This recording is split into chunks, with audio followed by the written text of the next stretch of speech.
Seth, there's also this. Trump said the other day that the Chinese president assured him that China, quote, would not under any circumstances give or sell weapons to Iran.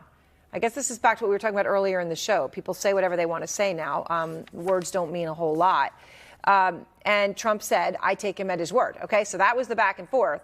But then Trump was asked today about new reporting that specifically contradicts this, right, about exactly how much China is sending to Iran. Let me play the exchange.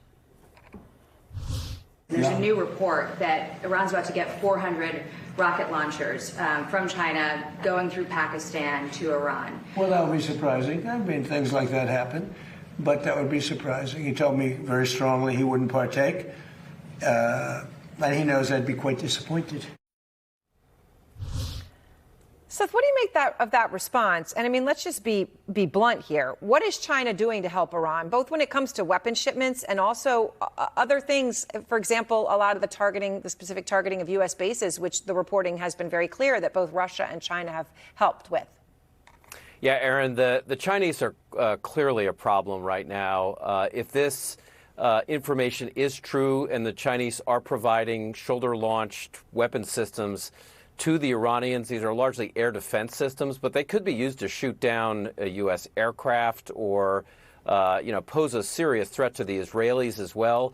And when you lay on top of that, Erin, the Chinese aid, they've provided a range of components, rocket fuel for Iranian missiles, the intelligence from satellites, Chinese satellites that they have provided potentially for strikes in the Gulf, including against U.S. targets.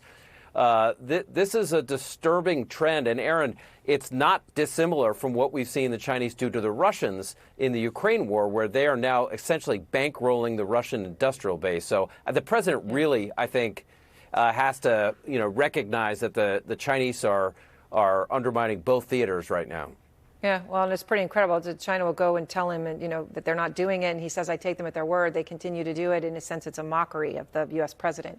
Thank you both very much. I appreciate it. And next, Anthony Fauci pleading the fifth. He was grilled by Republicans about the government handling of COVID.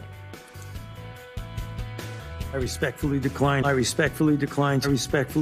to answer based upon my rights under the Fifth Amendment to the Constitution.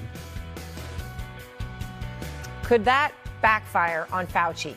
And breaking news, a major economy in free fall, a stock market shedding trillions of dollars in 2 days, half of its value just wiped out, a national emergency.